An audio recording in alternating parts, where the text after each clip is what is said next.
You're standing in your kitchen late at night, phone in your hand, screen glowing. You've typed the message, you've erased it, typed it again. Your chest feels tight, not because you want attention, but because you feel the distance. You can sense it. Something shifted, and before I say anything else, let me tell you this quietly. If this scene feels familiar, you're not broken, you're rare. You've probably been called too sensitive, more times than you can count, too emotional, too intense, too deep, and yet you're the one people come to when their life falls apart. You're the one who notices what no one else notices. Today I want to talk to you about why that is, and later I'll explain why this rare sensitivity often attracts the wrong people at first. I'll also explain why your silence changes the entire emotional balance when you finally stop giving. We'll get there. Let me ask you something else. Have you ever walked into a room and instantly felt the mood before a single word was spoken? Have you ever known someone was pulling away long before they admitted it? That ability didn't come from nowhere. There's a reason your nervous system works this way, and I'll explain exactly where it comes from later, because understanding that changes how you see yourself forever. Being a super empath doesn't mean you feel everything because you're weak. It means you're perceptive, your system is tuned to nuance. You pick up tone, timing, pauses, and energy. You read what's not being said. That's why silence feels so hard for you. When contact stops, it's not just quiet, it's loud.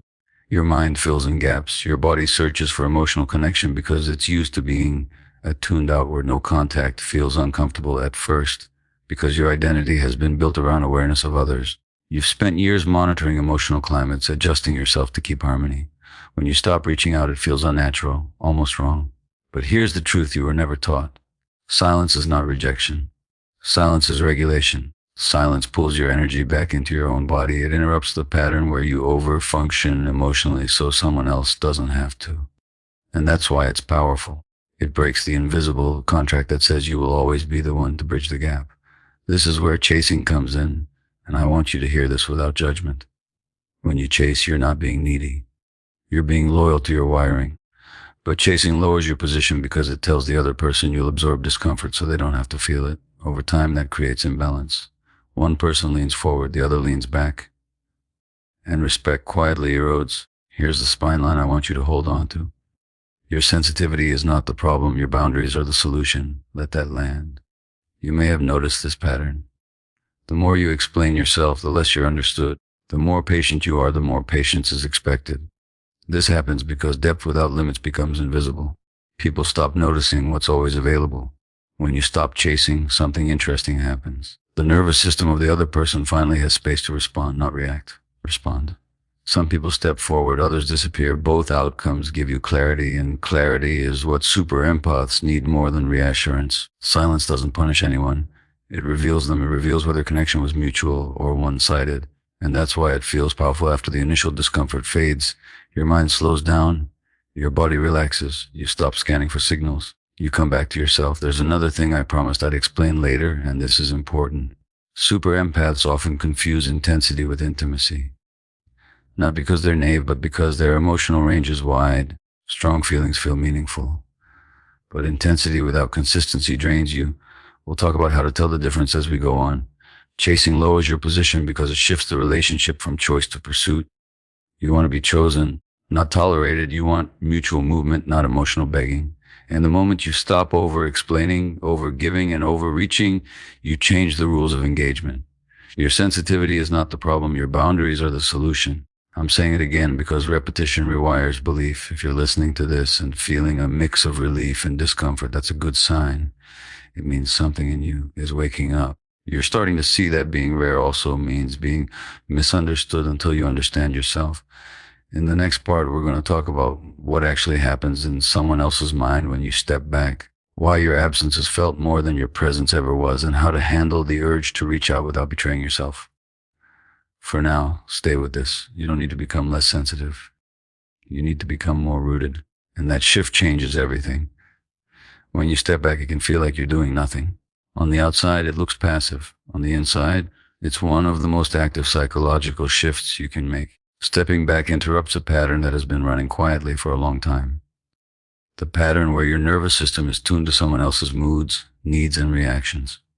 When you pause that movement, your body begins to recalibrate. This isn't about playing games, it's about restoring balance. The psychology behind stepping back is simple but not easy. Human connection relies on tension and release. When you are always available, always reaching, always smoothing things over, there is no space for the other person to feel the weight of the relationship. You carry it for both of you. Stepping back hands that weight back where it belongs. And that's when things start to shift. At first, the other person may feel relief. This is important to understand. Relief doesn't mean they don't care. It means they were used to you managing the emotional field. When that stops, something else follows: awareness. They begin to notice the absence of your energy. The check-ins stop. The emotional labor stops. The sense of being held without effort disappears. And their mind starts asking questions it never had to ask before. When you stop reaching out, you stop feeding predictability. Predictability breeds complacency. Mystery, created through self-respect, brings attention back. The other person's mind shifts from comfort to curiosity, from taking you for granted to wondering where you went emotionally. This isn't manipulation. This is how human psychology responds to change. Your silence creates a mirror. It reflects their level of investment. Some people step up because they feel the loss. Others don't because they were only comfortable while you carried the connection. Either way, truth surfaces. And truth is what you've been craving even when you thought you wanted reassurance. Here's where the urge to text or call becomes intense. Your body is used to relief through contact. You feel anxiety, and your instinct is to resolve it by reaching out. So let's slow this down and make it practical. When the urge hits, don't fight it mentally. Acknowledge it physically. Put your feet on the floor. Take one slow breath. Name what you're feeling, not what you're thinking. Say it quietly. This is discomfort, not abandonment, not danger, discomfort. Then delay. Tell yourself you can still reach out later, just not now. Set a short window, 10 minutes, 20 minutes. During that time, move your body, walk, stretch, wash your hands in warm water. You're not avoiding connection. You're teaching your nervous system that it can survive emotion without immediate action. If the urge returns, write the message you want to send. Don't send it. Write it in a note. This gives your feelings a place to go without handing your power away. Over time, the intensity fades faster. You're retraining your system to self-soothe instead of self-abandon. This is where the spine line matters again. Your sensitivity is not the problem. Your boundaries are the solution. Say it when the urge rises. Say it when your fingers hover over the screen. Say it when you feel guilty for choosing yourself. What should you focus on daily instead of chasing? Start with rhythm. Super empaths thrive on emotional rhythm, but often forget physical rhythm. Wake up at a consistent time. Eat regularly. Move your body gently but intentionally. These are not small things. They anchor your nervous system so it doesn't cling to emotional chaos for stimulation. Focus on what restores you, not what distracts you. There's a difference. Scrolling numbs you. Creation grounds you. Right. Organize. Learn something new. Put energy into something that gives a return, not something that leaves you waiting. Also, bring your attention back to discernment. Instead of asking, how do I make them respond? Ask, how do I feel when I'm not chasing? Notice the calm that slowly appears. Notice the clarity. This is your natural state when you're not overextended. When you step back, people don't just miss you. They feel the absence of regulation you provided. Some will try to pull you back into the old role. Messages may appear vague, curious, testing. This is where boundaries matter most. Not as walls, but as filters. Your sensitivity is not the problem. Your boundaries are the solution. This line isn't about being distant. It's about being precise with your energy. Daily focus also means watching yourself talk.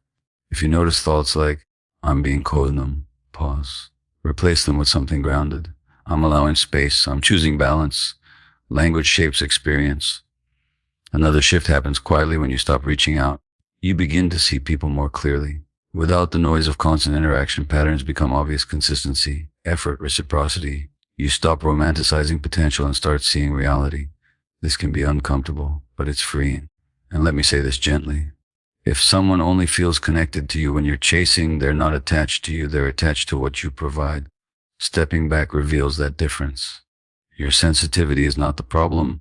Your boundaries are the solution. One more time, because this is the hinge everything turns on. As you move through this phase, there will be moments of doubt. Moments when you want to collapse the distance just to feel normal again. That's not weakness. That's conditioning losing its grip. Stay present. Stay steady.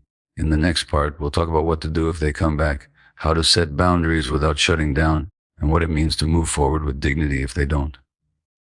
For now, keep your attention on this shift. You're not pulling away to punish anyone. You're stepping back to finally meet yourself. If they come back, this is where most super empaths make their final mistake. Not because they don't know better, but because relief feels like resolution. Attention feels like repair. It isn't. Someone returning does not automatically mean they have changed. It only means they felt the absence. Your job is not to rush toward familiarity. Your job is to move at the speed of truth. When they come back, slow everything down. You don't owe immediate access just because someone reappears. Keep your pace steady. Let actions speak longer than words. Consistency over time matters more than emotional speeches in the moment. If they want connection, they can show it through effort, respect, and reliability. You are not here to convince. You are here to observe. Boundaries are not ultimatums. They are standards lived quietly. You don't need to explain them in long conversations. You hold them by what you allow. If communication becomes vague again, you step back again. If effort fades, you notice. This is discernment, not punishment. This is self-respect in motion. Your sensitivity is not the problem. Your boundaries are the solution.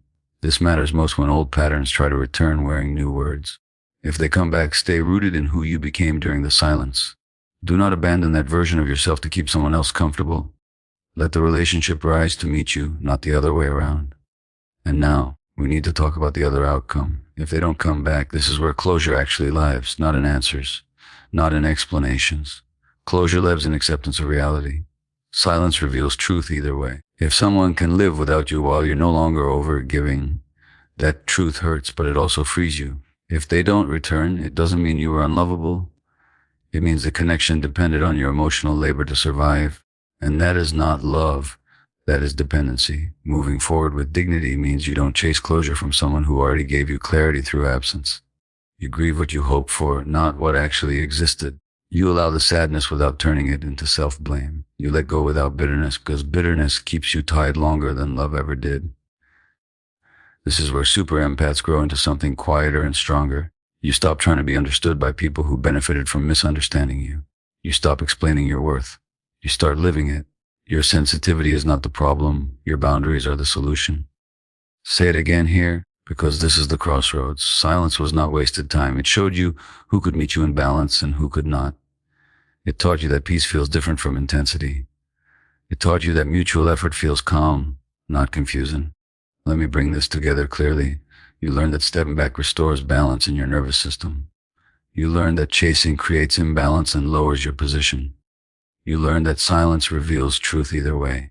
You learned that if someone comes back, pace and standards matter more than emotion. And you learned that if they don't, dignity and self-respect carry you forward. Here is your one clear action step. For the next 7 days, do not initiate contact where you are unsure of reciprocity. Notice what happens inside you. Notice who steps forward. Notice how your body feels when you choose yourself. This is not avoidance. This is information. Your sensitivity is not the problem. Your boundaries are the solution. One last time, not as a mantra, but as a lived truth. You are not here to disappear for others. You are here to fully arrive for yourself. And the right connections will recognize that strength without you having to prove it. If this spoke to you, the next video will help you understand what happens to people who finally stop over giving and start living from grounded self-respect.